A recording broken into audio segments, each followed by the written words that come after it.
I really enjoyed this, guys. It's been a lot of fun. This has been probably the most like relaxed, chill interview podcasting that I've done. And I really enjoy You that hear that, Joe because, Rogan? Suck it. No, yeah, sorry. yeah, honestly, like I feel more at home here talking about my faith, talking about different things about my disability, whatever it is. So you guys did a great job.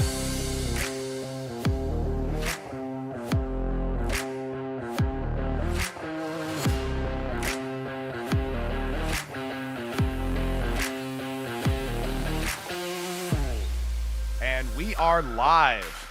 We have Noland Arbaugh with us today, the first recipient of the Neuralink implant. I am so excited to chat with you. I have been hyped about meeting you for the past month, ever since I saw you post that you wanted to do more podcasts and more interviews and talk to more people like us. So welcome to the podcast, Noland. Hey, thanks for having me. Yeah, man. Yeah. Okay, so I want to just hit you with a really interesting story. I don't think you've told this yet. Your implant is named Eve, right? Short for Genevieve. Yeah. I love the name Genevieve. I think shortening it to Eve made a lot of sense. And there were a couple different reasons. Obviously, like some people make some like robot connections. I always talked about like Eve from or Eve from Wally. I really liked that. But then Oh, yeah. like we're on the eve of something great. You can kind of make some plays on it. I'm sure there are like a million different things you can say. But really the big reason was I'm a Christian. I have my faith and everything, and immediately my mind goes to Adam and Eve. God made Adam and gave him a helper and named her Eve. So like me, and I need a little bit of helper, and that's Eve. And I like to joke around, that together Adam and Eve cursed humanity. And maybe I'll do the same thing with my implant, Eve. Maybe we'll, My question is, are you our Arnold? Are you the yeah, Terminator? yeah. I guess the bigger question is it T1 or T2? Am I here? Am I here? T1000, baby. Yeah, yeah. So, yeah, I don't know. We'll see. We'll see where this goes. We're 9 months in, and nothing bad has happened yet. But it's who knows. Well, I don't hear the accent, so I think you are the newer version that's not Arnold Schwarzenegger. So, Oh Nolan, man. give us a little bit of your background. Tell us your story before your injury. Tell us briefly about the injury, and then tell us about how you applied to be a part of the Neuralink study. Yeah. So I was just super regular, normal guy before my accident. Played sports, did just about anything I could get my hands on, did everything under the sun, really. Super outgoing, and super extroverted. Went to college at Texas A&M, worked at a summer camp over, each summer in college, kind of randomly got into that. And then I was working up in the Pocono Mountains, up on the border of Pennsylvania and New York, this summer camp. First day off, just kind of a freak accident playing around in a lake. A lot of people think that like I dove in and hit my head on the ground, on the floor of like the lake, or I jumped off something really high, hit something in the lake, like a piece of a dock or something. None of that's true. It was just a freak accident. I think I was playing in the water and someone just hit me in the side of the head, and my C4, C5 dislocated and relocated almost instantly. And I was paralyzed. Like I woke up face down in the water and knew that I was paralyzed, and just kind of I like to say be super, super dark about it and say I just took a big drink and figured whatever, like what may be will be. Woke up a few times on the way to the hospital, and yeah, that was kind of it.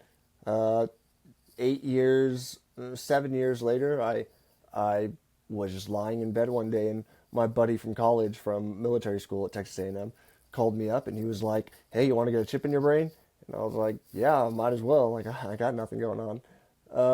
So he helped me apply over the phone, and a month later, I was at a hospital getting like full body brain scans, going through all sorts of tests, and 2 months after that, October, November, December, 2.5 months after that, I was told I was the first participant, and 2 weeks after that, January 28th, 2024, I was getting brain surgery. So everything went really quick, and 9 months later, here we are.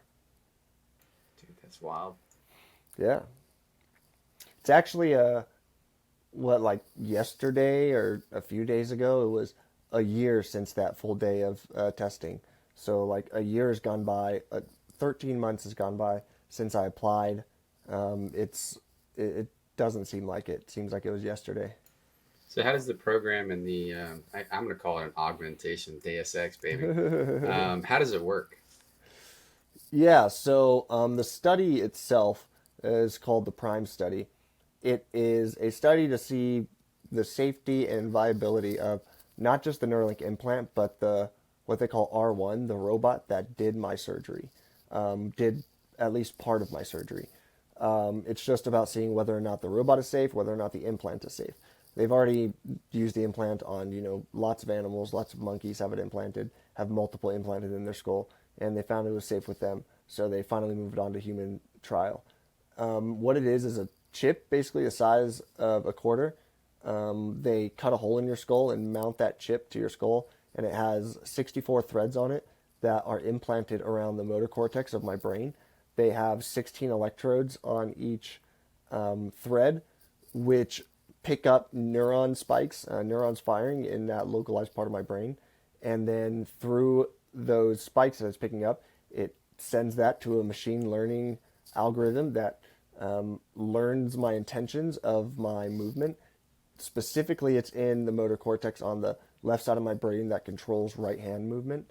So, like, I will make movements with my right hand, and it'll pick those up, feed it through machine learning, and it'll give me cursor control of a computer or other devices. I actually just got phone control like a week ago, so I've been playing around with that too. So do you think you've gotten better at it in the past 6 months? Like, have you leveled up with your Neuralink skills, or does it stay kind of static? I would say I've gotten better in some ways and worse in other ways. I was playing like a lot of WebGrid at the beginning. WebGrid's this game that they use to benchmark BCI use across the field. It's a square grid. 25 by 25 is generally what we use, and little targets on that grid will pop up a certain color. We use blue for left click and orange for right click. I'll go over and click those targets, those squares, and it'll give me a score. There's math behind it. It's a bit confusing, but essentially every target that you get right raises your score. Every target that you get wrong lowers your score, and it is taken over a minute, like averaged over a minute. So I was doing that a lot at the beginning. I was really good at that probably 4 months ago. Now I've gotten a bit worse of it because I haven't worse at it because I haven't been playing as much. It's kind of like anything. You don't practice, you don't play it, you kind of lose your touch. But for basically everything else, I feel like I've gotten better. A lot of it is like software stuff on their side. So they're constantly like tuning things, they're constantly changing things. Sometimes it gets worse, sometimes it gets better.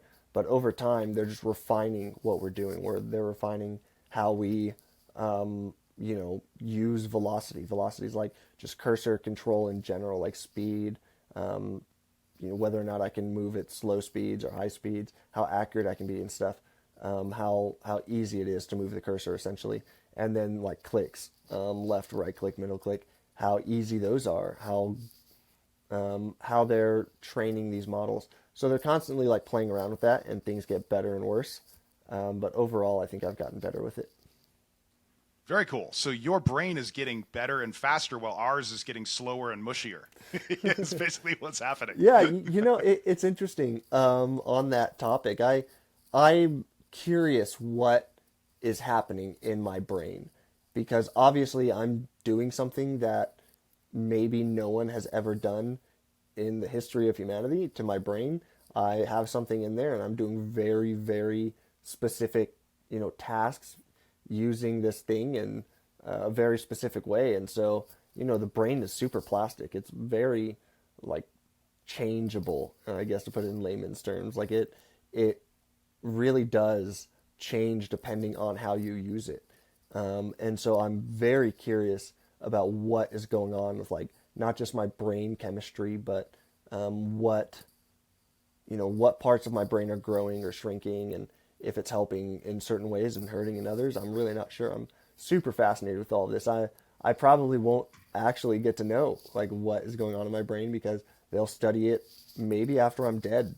And so, like, you guys, maybe we'll all get to learn, or whoever comes after all of us, we'll get to know, like, see the fruits of my labor. But it's really, really exciting. It It's is. so fascinating. Yeah. Yeah. So I'm just kind of curious, like, what tasks are you currently able to do that just like kind of dumbfounded you? Because I mean, like, it's pretty amazing. Like, we use less than 10% of our brain, and what if this chip allows you to start using 100 of yours, and we're still stuck at like 8%? We're gonna look like chimps, you know? Yeah, yeah, it's interesting. Basically, I have like cursor control right now, but it's definitely not all that the Neuralink is capable of. I can see that with everything that I do, everything that I'm doing on a daily basis, like playing around on the computer, playing video games, which is just super mind blowing that I'm able to do that. Just kind of look at a screen and I'm playing a video game, you know? Send emails, like surf around the web, read all sorts of different things. Delete search history. No. Yeah, dude.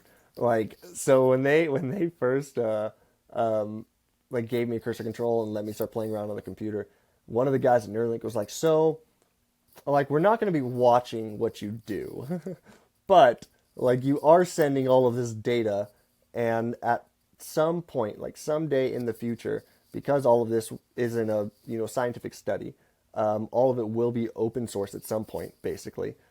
Someone can go back and like reverse engineer all of the data that I sent and learn what I'm doing. So I've been very careful what I do on this computer. Like Nah, man, you very, should very straight up careful. troll them. Just go and like do the most random stuff. Oh They'd be like, "What no. is wrong with this dude?" No, that sounds awesome actually. I should probably do something like You that. should totally like be Yeah. like, "Oh wait, hey, you guys paying attention? Rick roll."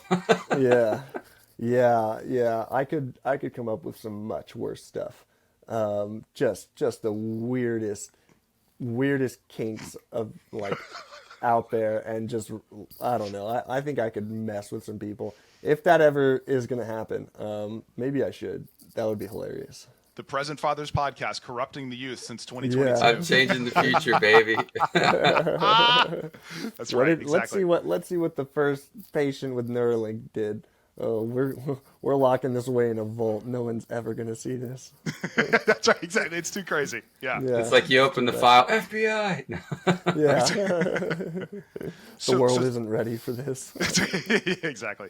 So tell us what you're most excited about. Right now, you can play video games. You just got access to a phone.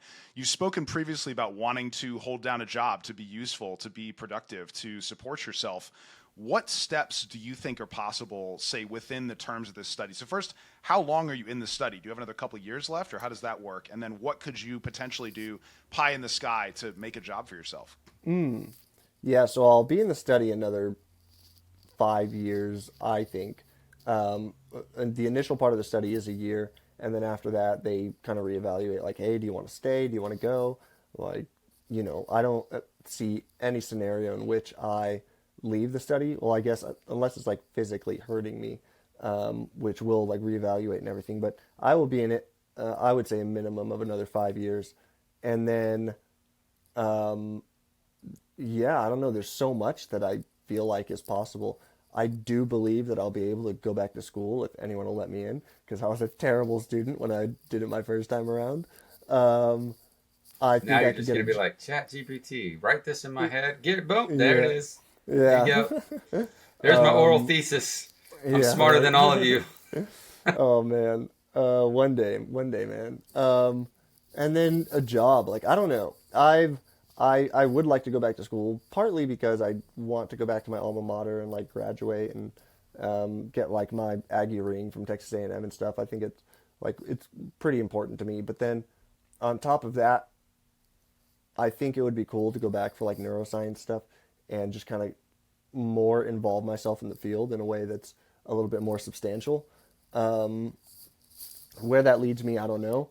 But then for work, I'm not really sure. I know that I'm capable of working now in a lot of ways, like through my computer, or maybe even doing something along the lines of like speaking engagements and stuff.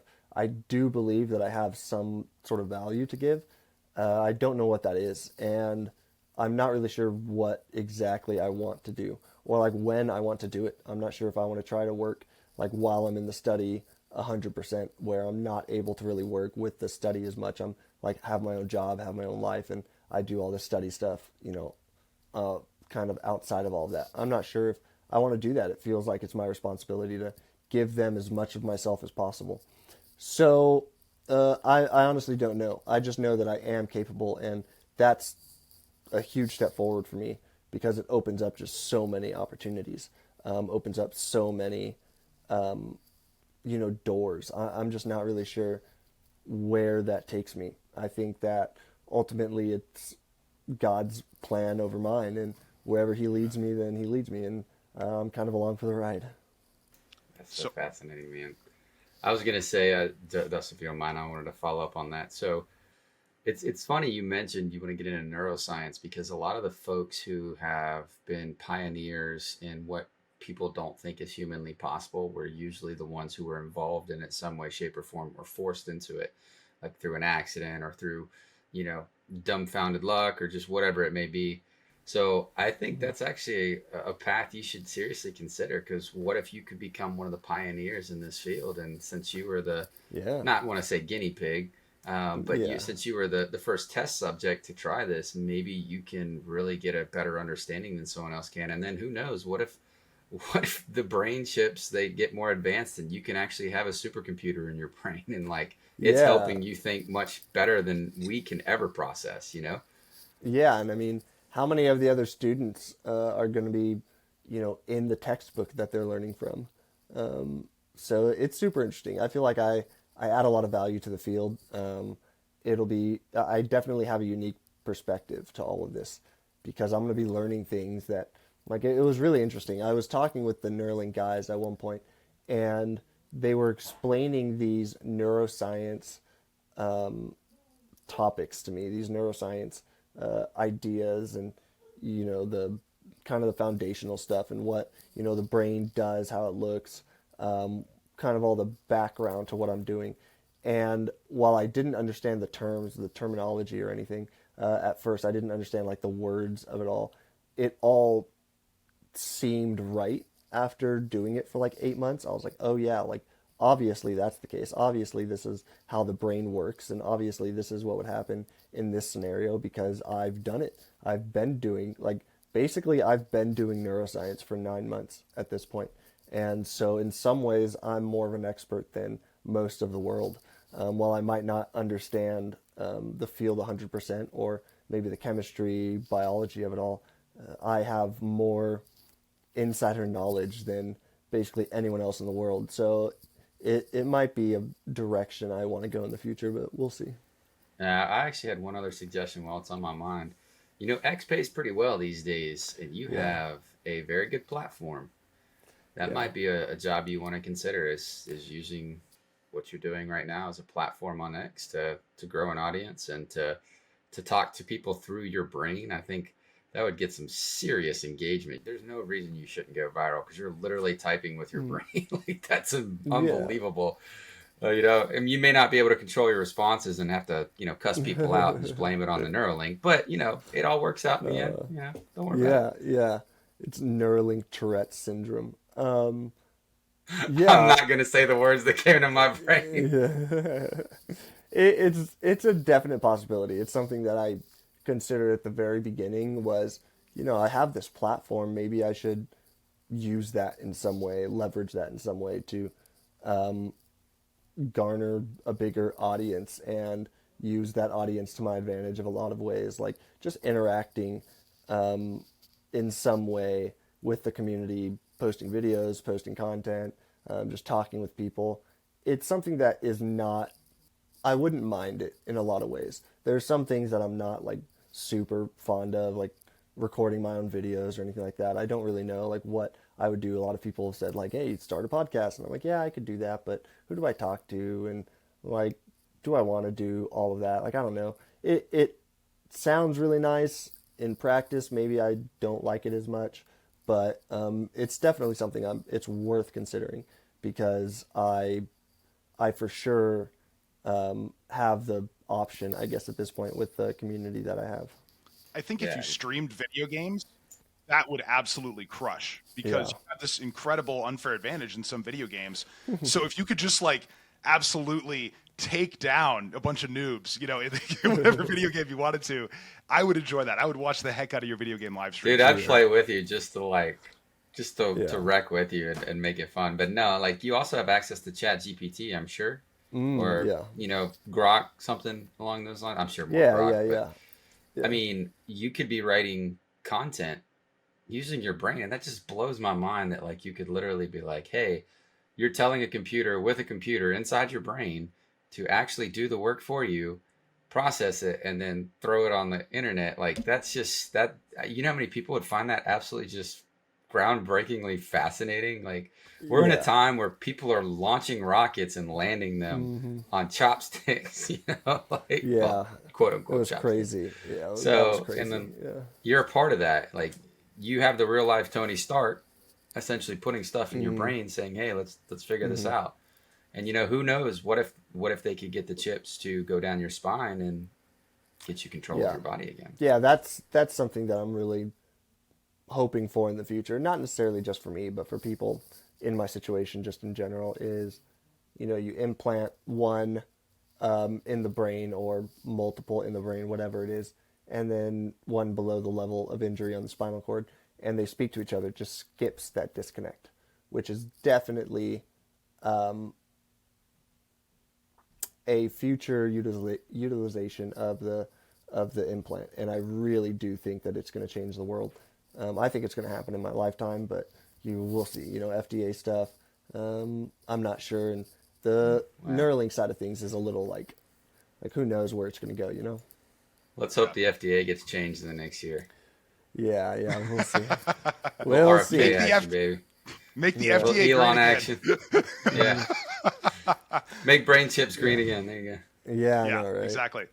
So it's interesting. I chat with medical people all the time. I'm in the operating room, and I said I cannot believe I'm interviewing the first uh, recipient of the Neuralink. Super exciting. I think that we could potentially help people with ALS. I think people who are paralyzed will be able to do certain things they can't. Nobody believes me. They're very much, these are people in medicine who understand it, and they're locked into these it can only be what it is now, and it's not possible that it could be that in the future. So I had a personal story. I told you I had my daughter 2 weeks ago, and she was born 8 weeks early, so she's in the NICU. Now, what's interesting about that is another Kennedy, JFK, his son, Patrick, died at 2 days old of infant respiratory distress syndrome. He was 35 weeks old. At the time, the NICU did not exist. So he passed away from something that my daughter had. So my daughter, Camille, Wow. also had infant respiratory distress syndrome. But because of the medical advances that happened, she's going to live to be 100 years old and have an amazing life. Yeah, So that's amazing. and I consider that a miracle. I mean, there are Yeah. millions of babies alive now because of that medical technology, right? My wife might not be here. My child certainly would not be here, without these things. So I think to call the technology that you have access to that could potentially help people along those lines miraculous is not at all an understatement. I mean, it's really a beautiful thing, to advance technology. But then there's the dark side of it. When have we gone too far, and when is this no longer miraculous but potentially dangerous? So I'd love to hear you address maybe naysayers who say we shouldn't have this power, right? This brain chip is too far, that we've gone. Is there a point that you think we've gone too far, that a brain chip can do certain things that you're like, no, too much, we shouldn't do that, let's keep with what we have? I mean, yeah, absolutely.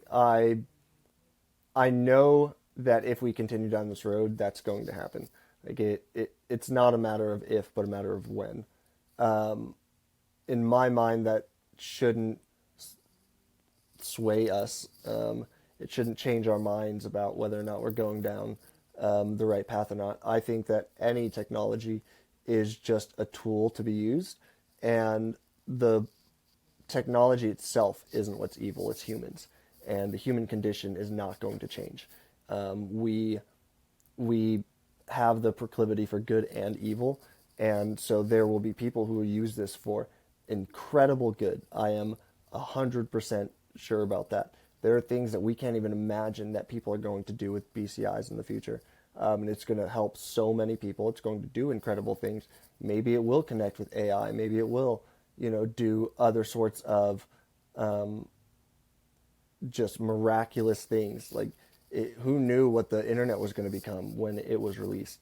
and there are definite evil sides of the internet, but it's not the internet that's evil. It's just man, and that's, a reality that we're going to have to live with. So I don't think that means we should stop. I just think that means we need to be careful, like we are with everything. But there's not a whole lot we can do about people using it for bad. And so a big concern a lot of people have is artificial general intelligence, right? It might be coming the next 5 or 10 years, and there's a non-zero chance that it's smarter than humans and that we have this, potentially killer robots trying to take us out, kind of thing. So Elon yesterday did an interview with a college. He received some sort of award for working on the Neuralink device. And he mentioned something interesting, that brain-computer interfaces could actually save us from a rogue AI, that by enhancing our brains to the point that we can use artificial intelligence to be as smart as it is, that's how we protect ourselves from AI getting too powerful. And I'm curious if you heard any of him talking about that, or kind of what your thoughts are on that. Yeah, I saw some of it. I saw that he had done it and everything. And I, a lot of this is over my head, to be honest. A lot of this is stuff that, the ethical side of things, like what AI is going to be capable of, what, artificial general intelligence, what that looks like. There are people that say, it's very sci-fi and it's not actually possible. And there are others who say we need to be careful because it's at our doorstep. So, I'm not sure. Again, it's above my head. In my opinion, I don't see a problem with, what Elon is talking about, with basically fusing with this intelligence and using it to better ourselves or protect ourselves, or find a way to meld with the machine and become one, and then save the human race. I mean, if that happens, great. I mean, it's not something I think about a lot. My immediate focus is, okay, like, what is it going to do for people in the next 5, 10, 15, 20 years, where it's helping people with paralysis or ALS and stuff. And then everything that comes after that comes after that. But as much as it's kind of a cliche and something that people are probably not going to like to hear, it's like kicking the can down the road. It's like, I'll let people in the future solve those problems. I'm going to focus on what I can do now. So you are Neo from the Matrix, confirmed. I was just trying to get to that answer. You are Neo. I like it. He's the Red one. pill or blue pill? Yeah. Yeah. Yeah. Right? No, so I wanted to point something out. So I don't think it's more of an issue where this is going to be something that threatens humanity. I think what's happening in quantum computing is going to be what is going to be so dangerous and so life-changing. But this is where strong, good moral men and women have to step in and be the ones who lead these things. Because if they are leading this, it's going to do so much good that it's going to outweigh any of the negatives. There'll be very far and few between events that could happen that would be negative, that would outweigh what can happen. And that being said, I don't know if you've ever seen the Joe Rogan episode. It was Dr. Michio Kaku. He is a quantum physicist, and he was talking about quantum computers, and he said the average quantum computer, or supercomputer right now can, I think he said it quantified, don't quote me on this, but I want to say like 1 million processes every minute or two. He said there's a supercomputer coming that can do like 25 trillion processes in a 10-second span. And he's like, now tell that same computer, find me the cure for cancer using chemistry. Here's what's currently available. What do we need to fix it? And it's going to run trillions and trillions and trillions and trillions of trials instantaneously in a matter of 10 minutes. It could literally find the cure for cancer in 10 minutes, or diabetes, or some kind of chemical reaction that could be caused in the brain or the body that would fix, stem cells, nerve cells, things like that. So I think that's going to have the most potential. I think what you have could complement that. If you had a supercomputer attached to, or a quantum computer attached to what you're doing, dude, literally there is no limitations on you, that can be scary.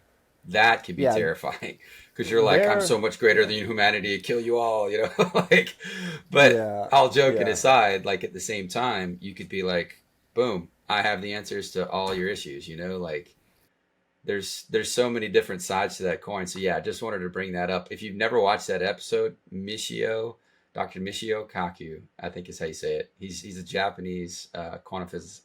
Fascinating episode. You bring up some really, really good points. There are a couple things that I wanted to touch on. First is that you're absolutely right. It's kind of the point I was making, and that's this technology and all the technology that is coming forward. We're in kind of like a space race age of technology, of AI, and with BCI and whatever it is, we're in this age where Elon's name attached to Neuralink and BCI will, in my opinion, garner a lot of money. It'll bring a lot of money to the field, and it will bring a lot of like interest to the field in a way that it's going to pull everyone up by their bootstraps. And I think this is going to go really, really far. And what the cure to this, to all of these like ethical questions, these fears are, which is something you touched on, is having good morals, good moral people leading this, and that ties into like AI and these supercomputers and what they're running, because ultimately what the AI is, it's itself isn't evil. It's the people who are feeding it how it's training and how it's learning. We look at all of the instances of AI from Google and Apple and all of these other organizations, and people find very, very unsettling problems with these AI, where they are answering questions in a way that are just not right. It's not okay for them to think the way they do, and it has nothing to do with the AI itself. It's who's programming it, who's giving it these parameters. And so, like, having good moral men and women is the answer to all of that. Ultimately, though, we know that it's not like good moral people are going to be at the forefront of this always. They're not always going to be the ones doing all of these experiments or building all of these models, building all of these machines. There will be evil everywhere. So it's just a matter of what we can do. Trying our best to mitigate all of that, and trying our best to like stay grounded and hopefully in our faith, because I think that's the most important. It's where all of our morals come from. So that's the best way to counteract all of it. And like you said, ultimately, the good will outweigh the bad by a mile, I believe. I don't know when all of this is going to happen, but I think that it will cure paralysis. It will find a way to cure things like Alzheimer's and blindness and ALS and things. It's all coming. It's just a matter of what we do with that once we have it. And that's why we're so excited to have you on the podcast, to give hope to fathers who are disabled, to children who are disabled. It's, this is not something that is automatically going to be forever, right? Just like my daughter dying early was not automatic because of technology today, there are disabilities that potentially maybe not be cured, but get better or be improved in some way. I was going to say also, going back to the morality part of it, I mean, it is a double-edged sword, but the good thing about morality is it can be taught. It's not just you're born with it thing. So the good news is we can teach AI and computers morality, and let's be real, eventually they will. If this planet survives for another 5,000 years, computers and humans will essentially be two different species, and computers will eventually become self-aware, and they're going to become sentient beings. And I think one of the most genius movies I've ever seen was Bicentennial Man with Robin Williams. He starts out a robot and becomes a human in the end, and that's probably where we're going to go, especially if quantum computing can take us to places we don't expect, with the periodic table and with being able to produce goods and things that we never thought possible, and having blueprints instantaneously brought to us that we never imagined or dreamed of. It's going to solve cold fusion. It's going to solve all the things we've ever needed at our fingertips to advance so greatly. So when you say things like, I don't think it's going to happen in my lifetime, you never know, man. Because look how fast we have advanced in the last 100 years. It's more than all of humanity combined.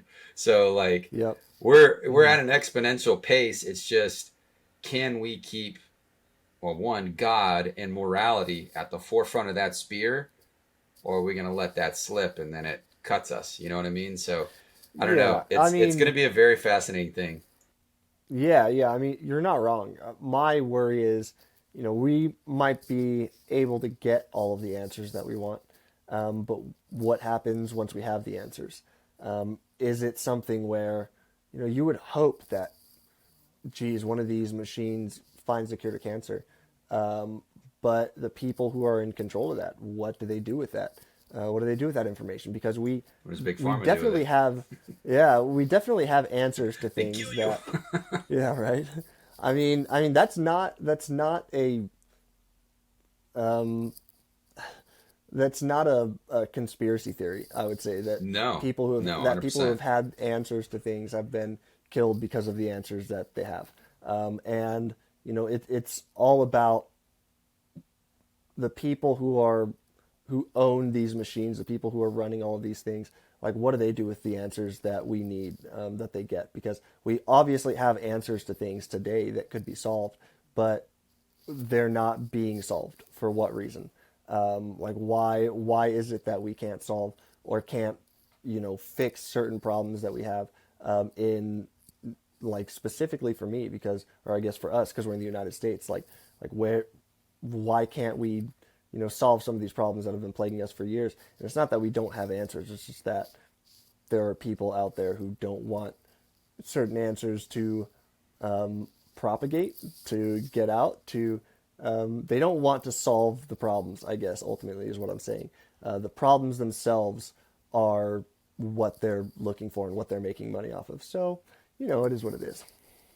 Yeah. So one of the greatest books ever written, The Hitchhiker's Guide to the Galaxy, the Yeah. crux of it was about they had the answers, right? The answer was 42. The supercomputer developed the answer, right? But they forgot to ask the question. And how ironic would it be if we ended up in the same situation, now where we have all these answers and those are great, just like you said, but we don't have the morality, we don't have the question to really understand it. So, speaking of morality, faith, tell us a little bit about when you found faith and what it did for you through your injury and through those years when I know you went through a lot of challenges. You've touched on it a little bit, but I'd love to hear about why it was so important to you and what made you stronger because of it. Yeah, I mean, my faith has always been a really big part of my life growing up. My mom worked at my church. I was a student leader at my church for years. Like, went to church camp, did, the whole nine as a youth. So I grew up in the church, and I grew up with what I would call good morals. The issue is, I guess, with me, was that I decided that I wanted to live and be dumb while I was young, and then I would find my way back to God later, because it always felt hypocritical to me that when I was growing up, that I had all of these leaders around me saying, I've done bad things and I know, like, what it's like to do these things. So I'm trying to, like, tell you not to do them. I always thought, well, like, you went and did them, and now look at you, like, you're in a good place. Like, you got to experience all of that and find your way back, and make those mistakes. Shouldn't that be what we do? Shouldn't we go out and make the mistakes and come to those answers on our own? And, like, who are you to say, like, don't do this? Like, I did this, you don't do this. Like, do as I say, not as I do. I always felt like that was really hypocritical. And so I went and wanted to do it all myself and make those mistakes. And I was like, I'll find my way back to God later, because now's the time for, exploring and experimenting and figuring out, like, what works for me and what doesn't, and forming, like, my character and who I am. Ultimately, that didn't really pan out for me because I had my accident at 22. So God kind of cut that plan short real quick. But I thank God for that, almost daily, because in my mind, I know that the path I was on was leading me down a path of destruction. It was leading me to Sheol, to hell, to whatever you want to call it. It was leading me to damnation in a lot of ways. I always say that when the people who pulled me out of the water, when those lifeguards pulled me out of the water, my friends pulled me out of the water, God was pulling me out of the fire at the same time, because I honestly feel like God saved my life that day, and it has made my faith much stronger. And that's where I feel like a lot of people's mettle is tested in these incredibly dark times, these incredibly hard situations. Trials and tribulations. Trials and tribulations, exactly. So I think that it helped me in a lot of ways to be able to reflect on everything that I did in my life and come to an understanding with God in a lot of ways that my life is His, not my own. And it really did help me find peace in my life throughout my accident. Obviously, my mom was still at her church. She's a very strong, faithful Christian woman. So having her by my side really made things very easy. I struggled with being a quadriplegic for a long time because I always felt like God wanted something from me through all of this. But ultimately what I wanted from it was I'm going to be healed and show people the miracle of like God and His healing, and I could speak to that because I knew that I could speak in front of people. I knew that, I could go up on stage and talk to, 5 people or 5,000 people or 500,000 people. I was never worried about that part. And somewhere deep inside, I always saw that. I always felt like God was leading me in that direction. But I told Him over and over again that I'll do it for you. Like, I will absolutely be this mouthpiece for you 100%, but I won't do it as a quadriplegic because that's not how I want to be seen. That's not what I want to do. And obviously I lost that argument. But it really goes to show like what the difference is, like the juxtaposition between our will and God's will, and what's going to bring the most glory to Him. And I think people seeing me as I am as a quadriplegic and still being so faithful and still being so, true to God is more impactful than seeing a miracle. You can show people miracles, but that doesn't mean they're going to believe. I think trying to show people just the light that I try to live every day, the life I try to live every day, is more impactful. And I think that that's what God wants for me. I don't think Neuralink is the end of this. I think that there's something else that God is planning for me. I don't know what it is, but I've always felt that like deep in my gut. And I knew all of this was going to happen when I turned 30 and when I, like 2023, 2024, I've had like these revelations throughout my life through my accident. I found a lot of, not similarities, but I knew that, there were certain signs, I guess, that as I was reading the Bible, I felt like God was attributing to my life as well. Jesus' ministry starting when He was 30 years old. My number in life since I was a kid, for whatever reason, something I've just seen over and over again everywhere that I have looked is 23, and all of this started in 2023. Like I knew that all of these things, they might just seem like coincidences to people, but I knew that all of this was There's no such happening. thing as a coincidence. Yeah, so like 2023, I apply for all of this. A year later, not a year later, I guess, like 6 months after that, 7 months after that, I turn 30 and all of this kind of goes public. And I start, in my mind, like my ministry on earth. And I know that there's something else to this. I don't know what it is. I have ideas, but I don't like to think of them or speak about them because I don't know. I don't want to seem prophetic in any way. And I feel like my path, my plan is between me and God, and I'm just going to follow like whatever He wants. I think I know where my life is heading in some ways. And in others, it's a complete mystery to me. But ultimately, at the end of the day, God is what got me here. He's the reason I'm here.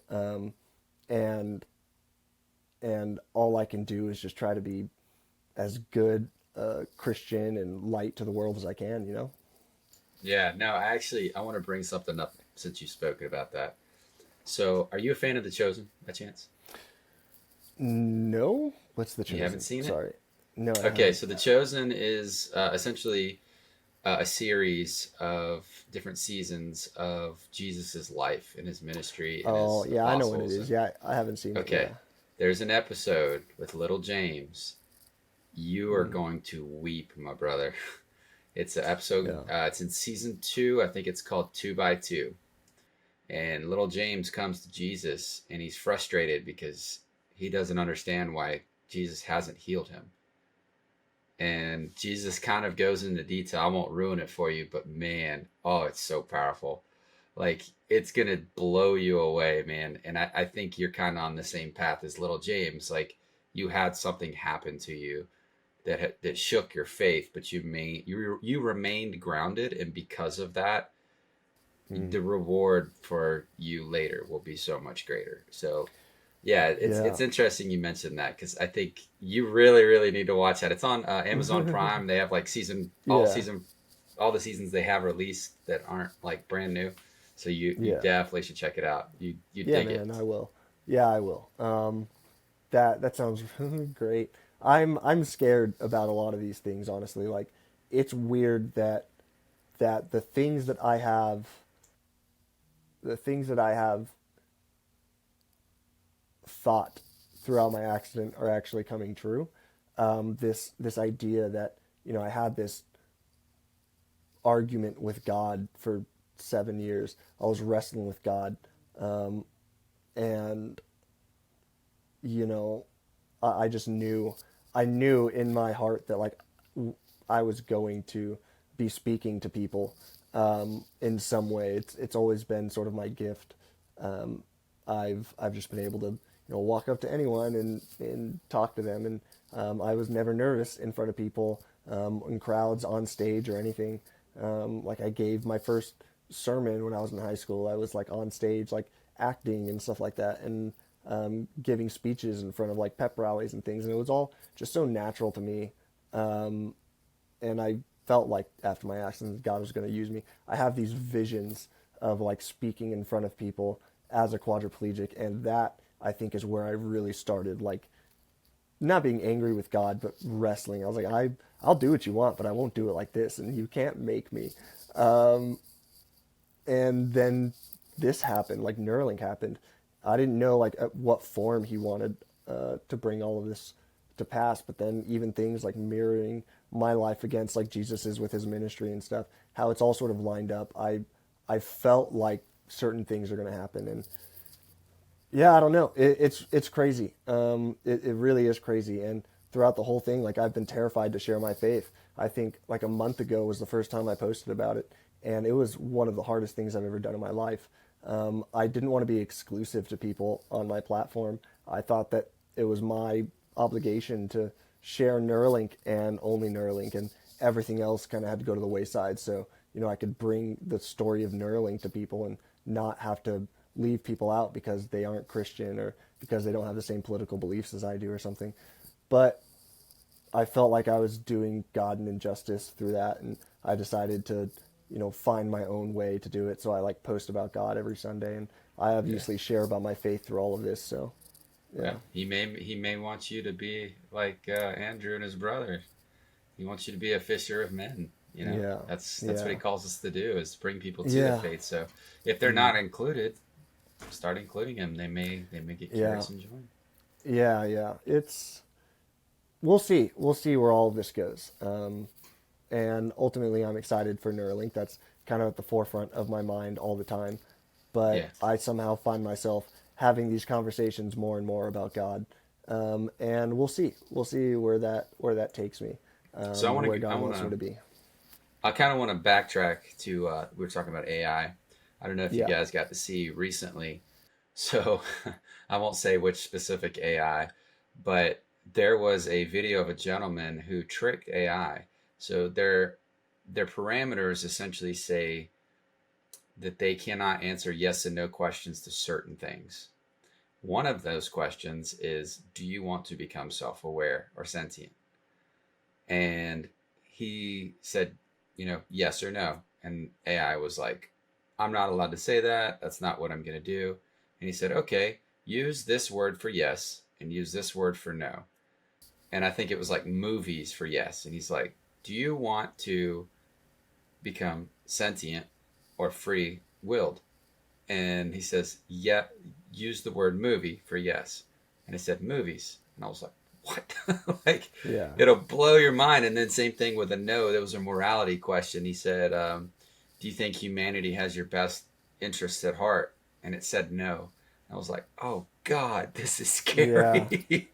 Like, Yeah. I didn't see it, but it really is like, I think all of that stuff is fascinating, to be honest. I don't know how close we are to actual like artificial general intelligence or whatever. I don't know how close we are to sentient beings, but I've listened to some people on like Joe Rogan and other places who say, yeah, it's a much bigger task than people think. Some people are super afraid of it and they go on and they talk about like we're almost there, it's gonna like ruin us and things. And other people go on who are like in the field and they say like it's not as easy as people think, and I don't think that we're anywhere near that still. Who knows? I mean, we have such a minute, such a small like understanding of what a soul is and what it means to be sentient. So some people think, we're just going to stumble upon it one day, that we're going to be working with all of this and we will accidentally create a soul. Some people think that it's not possible. Like we don't have the capability to do it. Like that's a God thing, or that's just something that there's an ingredient missing that we don't have. So there's a lot there, a lot to unpack. I'm not an expert on it, but oh I love yeah. watching stuff like that. Yeah. The anti God people are going to be all over that comment. God Yeah. can't give you no soul. We can give it though. Yeah, blah blah Yeah. blah. Shut up. So, anyways, Yeah. I kind of wanted to move to something else. So, a fascinating thought that I had was that like one of the uses they may end up having for one of these chips is that coma patients. Do we know what they're thinking when they're stuck in a coma? Like, could we manipulate the dreams that they're having so that it feels like a life that they get to live within their own brain? Like, that's the kind of things I think about as possible with this Neuralink, because there's so many things that just can happen with the brain. So I don't know. I guess my question is, what would be the first suggestion you would make for a change in Neuralink, or something that Neuralink could cure? Obviously, besides you Mhm. know, Yeah, if I'm ailments in being the body. selfish, Yeah, paralysis. yeah, But I think, like, personally, if we're talking about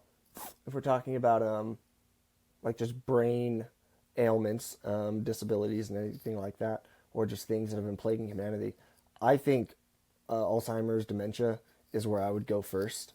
That that to me is one of the scariest diseases. To have someone just lose who they are in front of like their family, their friends. Um, I I can't imagine. I can't imagine what that's like. So that's where I would go first and foremost. And I think that is a disease that Neuralink is looking to at least study. I know that that's on the ticket. So when we get there, what we learn about it, I'm not sure when it happens, or how capable they are of fixing it. But yeah, I think that's where I would go. yeah. And then that's actually a crazy thought, because a lot of the people that have Alzheimer's are in late stages of their life. Yeah. So it's like, can you catch it before, or do you know? Is there like a marker that we could have that kind of gives us an idea of who's going to have Alzheimer's, or can we even solve that problem for people who are in later stages in life? Because can they make it through that surgery? You know what I mean? Like, anesthesia doesn't do well with people past certain ages. So I don't know. Dustin can speak on that. He's the one who does that. So you want to give us some insight there, Dustin? Yeah, so there are already tests that can determine whether you are at risk of dementia and Alzheimer's. They can tell you if you have early onset. There's genetic tests, and there's lots of different things like that. So that the next step will then be, how do we cure it? And I'm fascinated to see how Neuralink could help people who have dementia, Alzheimer's. Along those same lines, though, a friend of mine asked me to ask you this question. I thought it was a really good question. if you could shut off a part of your brain, or if you could remove certain memories, like a really, like the worst memory ever, right? You were Yeah. 17, you got rejected by the hot girl. You don't want to remember that anymore, right? Would you allow Neuralink to selectively edit parts of your brain, or do you think that would be a mistake? Yeah, I wouldn't do it. Um, I don't see. I don't see the. I could see some application for it for other people, people who have PTSD, people who have traumatic experiences and things. I can see why there would be an argument for that. Um, that would be as close as I would get to touching that, like with a 10-foot pole. Like okay, maybe something like that might be okay. Um, Outside of that, outside of very specific instances of parts of your brain hurting you, like we already do things similar to that with like seizures and things, where there are implants which go in and basically stop your brain from making certain suggestions, making certain like taking action in whatever way. So I think there's an argument to be made for a lot of those things. Turning off your brain just because, like there are things that I know people want to do with Neuralink. Like I know Joe Rogan's talked about basically being able to hook it up to a phone and have a slider that's like sad to happy, and you turn it all the way up and it makes you incredibly happy. Or he would go somewhere like drugs where there's a part of your brain which produces these chemicals, or at least makes your brain, you could make the Neuralink think that it's producing those chemicals and give you trips and stuff. I am not, I'm not qualified to say whether or not That that's a good sounds idea. absolutely Yeah. horrible. It's like, give me a trip, and then it's like, Yeah. you're having the worst trip ever, Yeah. and it doesn't stop. Yeah. Yeah. Yeah. I mean, I know stuff like that's going to happen in the future. I don't think we can stop that. I think it'll happen.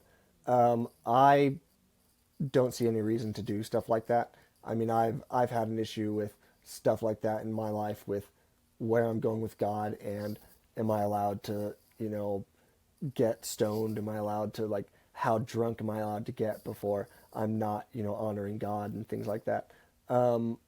I've had a lot of issues with these questions in the past. I'm not sure I have good answers. My stance now is just like try to stay away from all of it as much as possible, and don't do it. And then you don't have to question whether or not you're doing right. Just don't do it, and then everything will work out. I don't know. Like, obviously, not everyone's religious, and it's not like this chip is a religious chip or anything like that. So it's gonna happen. I don't know if it's right or not. We'll see. Yeah, no, that makes sense. So onto a little bit happier topic that I've really wanted to Yeah. ask you. This is the Present Fathers podcast. Have you looked at dating? Have you looked at getting married, having relationships, having children? I mean, someone like Stephen Hawking had many children, right? He was a prolific father. Yeah. I'm curious if you have not looked at that, what would need to happen for you to say, all right, I would consider, getting married, becoming a father. Have you thought about this kind of stuff? Yeah, this is probably going to be a super clipped part of this interview. Um, I'm surprised at how many people don't ask me about this. Um, it's something that like my friends asked me a lot when I first was injured, and like some people came in super bluntly, like, "So can you have sex?" And I was like, "All right, guys, like coming in hot," like it. There's a lot around this that people are just curious about, but I feel like people are too afraid to ask about. I This was one of the hardest things to adjust to for me, being a quadriplegic. I felt like I would never be able to start a family, be a father, be a husband, and things after my accident. I'm still basically there. I don't think that I could ever put this on someone I love. If I found a woman who was, interested in me, which that's a whole nother thing. I don't see any reason why a woman would be interested in like living a life where they take care of someone like me. But even if they were, I don't know that I could put it on someone. I've seen like how hard it is for my family, and they do it because they're my family. They have that responsibility. Yeah, they could have said no, but I have an incredible family. I have people who like want to do this for me. in a lot of ways, it's their responsibility to do it. So I can't imagine putting that on someone else, especially someone that I love, like finding a woman that I fall in love with. I can't imagine asking her to take care of me. And then I also can't imagine being a father that isn't able to hold their child, isn't able to help raise their child in any sort of meaningful way. It's it would be impossible for me to justify finding a woman, asking her to take care of me, then using, I think it's, you would have to do some sort of like IVF, or there are ways to like get, like let me be a dad basically. There are ways to do it. I can't imagine asking her to take care of me, then go through pregnancy basically on her own, trying to take care of me, and then raising a child and taking care of me. Because I can't help really. I would just be another thing that she would have to take care of. I can't imagine doing that. I've wrestled with God about this as well. Like I want it. I want to, be a husband and a father. It's something that I was looking forward to most of my life. I think I've always loved kids. I've worked with kids my entire life.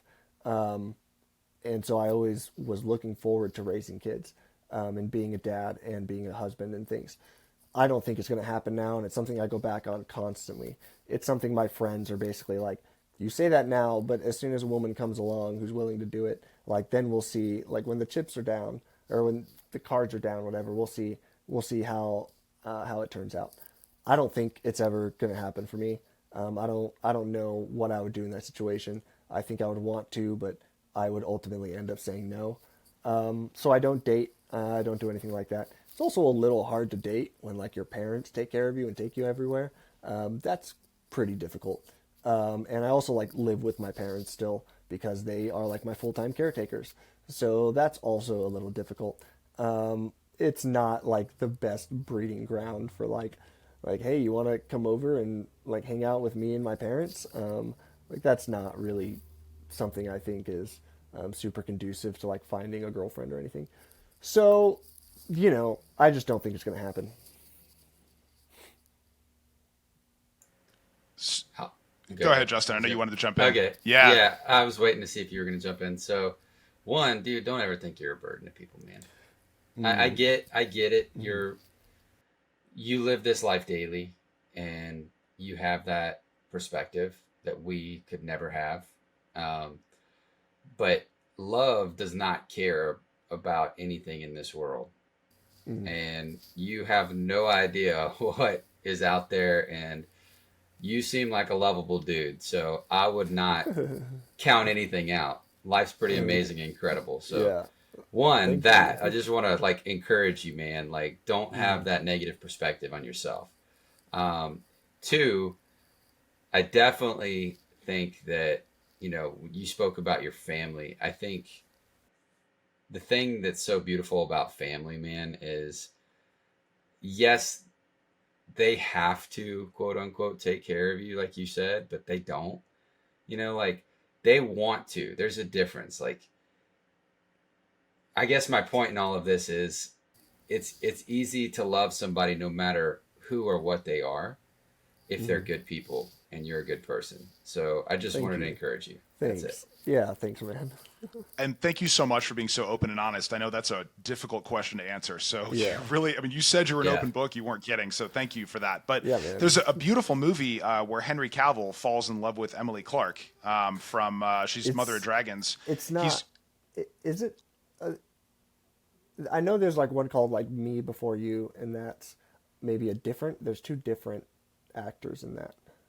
Okay, yeah, but so regardless, I've literally watched movies where a beautiful woman fell in love with a man who had a C-spine accident and was quadriplegic, and they had this incredible love affair. And the blueprint is there for you, my friend. When and if you are open to it, you are a very lovable person. Women are different than men, dude. They really are. They're in many ways so much better than us because you're a good-looking dude. You're well-spoken. You potentially, I think, will be able to have plenty of money at some point in the future. You have a lot of irons in the fire. You could absolutely provide for a family just in a non-traditional way. So I really hope you don't limit yourself in that way. Yeah, I mean, look, I love that you guys are saying this. It's something that I guarantee I would say to someone in your position. Like, if the roles were reversed, I would say the exact same things. I have a couple counters to this if we're being completely honest and open. I do know that my family wants to take care of me, and that's a beautiful thing. It really is. They don't have to. I've seen very many instances of that exact thing. I was in a hospital full of people with spinal cord injuries, and some of them, their families were just like, no, we can't. Like, we could, but we can't. It's hard. It's too hard. My family has been incredible. They've sacrificed so much to make sure that, like, I can have a good life. I can do this. Man, like, the things that they've had to sacrifice so I could be a part of Neuralink. Like, it's incredible. I I think the word burden makes people think that like I feel super down and depressed that I am like hurting people around me and they're like have a this weight on them. How I think of burden, it's more that I know that they do have to make sacrifices, and I know that I am say like a time burden, a financial burden, things like that, and not necessarily in a bad way, but it's kind of a reality of all of it that it is there are resources that I kind of take up and don't really give back in any way. Yeah, like I there's a lot of love there. I love them, they love me, and so that balances out in a way, but it in order for it to balance there has to be two sides of that. There's the love side and then there's the burden side, and it kind of equals out. As far as like you know dating and women and stuff goes and finding a woman, there's like blueprints out there for this sort of thing. I get it. I've had the same thought, honestly. Like, I consider this all the time. Like, I don't think I'm necessarily the worst looking dude in the world. I know that I have been good with women in the past in not really the best way, but I know that that's there. I know that I have that capability. But at the same time, it's hard for me to wrap my mind around like someone wanting to like take this on voluntarily. That it's possible, I guess it is. I can see how it's possible. It does. It's hard for me to like realistically see that. I think the much more common blueprint of this is that people fall in love, are dating or married, and then someone has a spinal cord injury, and that's how like people in my situations end up, with wives, with families and stuff like that. It's hard for me to think that I will just find a woman someday that is like, yeah, let's do this. It just doesn't really seem possible. And maybe that's, I've also had this like idea in my mind with God and everything. There are parts in the Bible where it's basically like it's better to be single, like because then you can serve me more. Essentially, being a husband and everything is a good thing. Obviously, God has given us that, and marriage and sex are beautiful things in the context of God. But also being single is a beautiful thing, to serve God in a way. And so maybe that's kind of my cross to bear, is all of this, but we'll see. I kind of want to call you on this and push Yeah. back. Hey man, go for it. Go for I'm it. gonna say that's bullshit, man, and here's why. Yeah. I have a friend who became a quadriplegic and has two kids now, and this happened after the accident. Got married, had all that. Okay, that's one. Okay. Two, Okay. you did say that you are not giving anything back to your family. That's Yeah. also BS, man. And here's why I say that. You have the opportunity to use what you have as a major platform.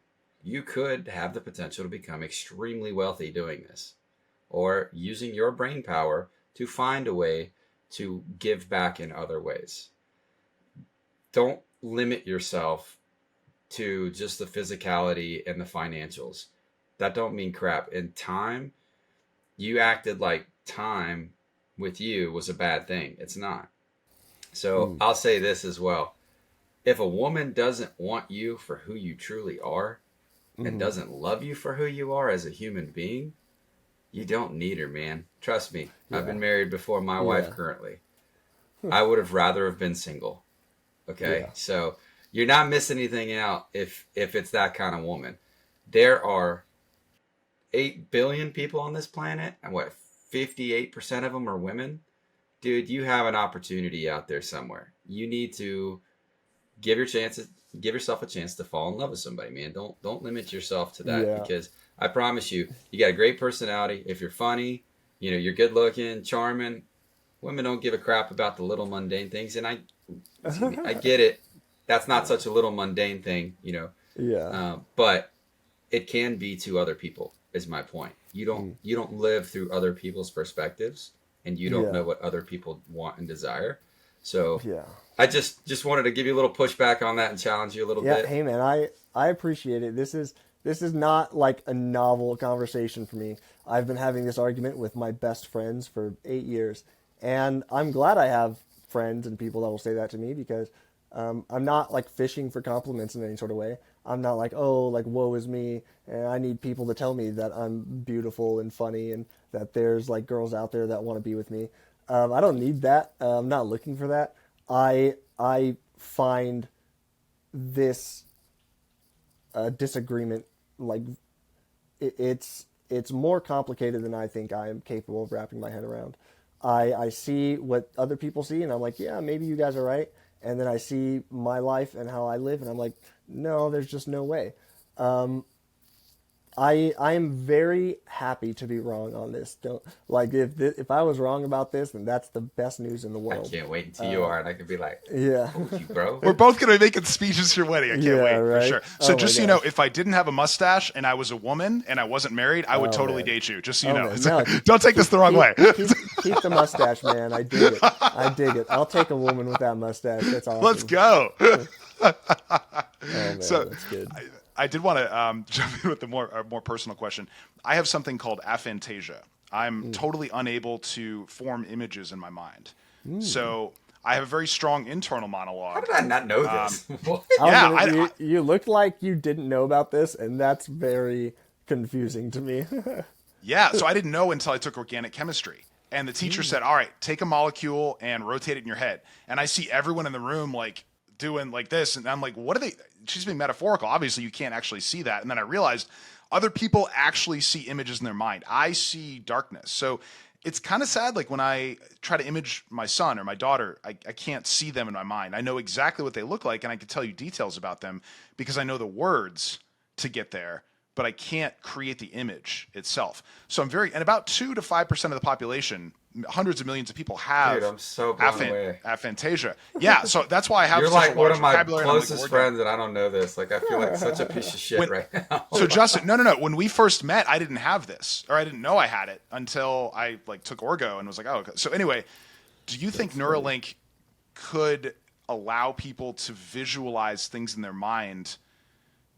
What would be the process for that? Because it's a smaller thing, right? I wouldn't say it's a disability, Absolutely. but No, absolutely. This is something that like we don't know jack about the brain, honestly. Like there's so much that we're just kind of guessing on and assuming about. I think Neuralink is going to change a lot of that. We're going to see what we're capable of like interfacing with the brain, what we're capable of changing with the brain, in the brain, what we are capable of producing like from the brain in different ways, like we already are, honestly. And so, like, something like blind sight, which is going to essentially write on the brain so people can see. I think the same is possible for someone with something, would you call it aphantasia? Yeah, so I think that's totally possible. I think well, I think it's possible. In my mind, I'm creating a mental image of this with it being possible. But who knows? Like, I think over the next few years, as they do more stuff over the next 10 years, we'll find out. It'll take writing on the brain. So right now, like everything that the Neuralink does for me is read the brain. It is taking in signals that my brain is producing. It's not putting anything in. I think with aphantasia, you'd have to put something in or just stimulate certain parts of the brain. So we'll see. We'll see. I think there are mental models, mental images in your future, my man. Nice. Well, it's exciting. Dustin told me you were a bit of an athlete. Yeah. What virtual sport would you want to play when you get the opportunity? Virtual sport, geez. I mean, rugby was my favorite sport, by far. What? Yeah, I know. I was a pretty big dude. Like, I wasn't huge, but I was a big guy. I You can could take send a you guys hit. pictures That's at for some point. sure. That's crazy. Yeah, man. yeah. So I was like Rugby ain't five. no joke. Yeah. So I was like 5'11". Well, I am like 5'11", and I weighed about 220. I was a big dude, and I went and studied abroad in Australia for a semester. And the school that I studied at, so I did an exchange program with the military school at Texas A&M, the Corps of Cadets, and the military school in Australia called ADFA, the Australian Defence Force Academy, in Canberra, the capital.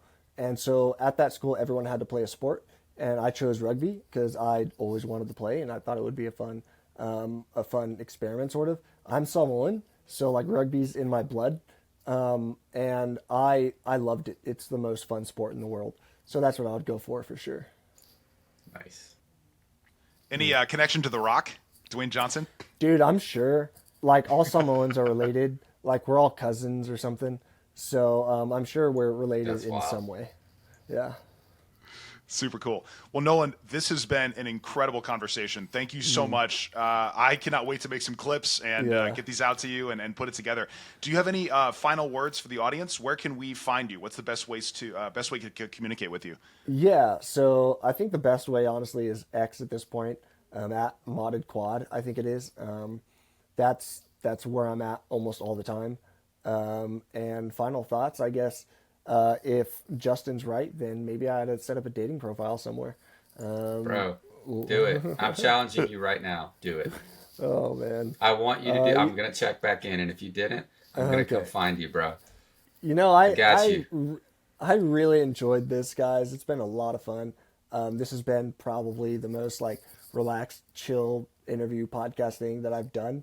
And I really enjoy that. You hear that, Joe Rogan? Suck it. No, Yeah. sorry. Yeah, no. Honestly, like I feel more at home here talking about my faith, talking about different things about my disability, whatever it is. So you guys did a great job. I really appreciate taking Thanks, the time man. to ask me out. That was great. Yeah, we'll definitely ask you out. Now I gotta fly to Arizona. This is happening. That's right. He's doing it. He's doing it. For sure. All right. Well, dads, let's get climbing. This has been another episode of the Present Fathers Podcast. Thanks for watching this episode of the podcast. If you're on YouTube, drop a subscription to us, and if you are listening on Apple or Spotify, please leave us a review. It helps greatly. If you are also ready to level up as a man, check out Elite Sentinel Coaching, our program designed specifically for men, where we forge men into leaders. We turn cowards into kings, weaklings into warriors. Become the hero in your story. Join us today.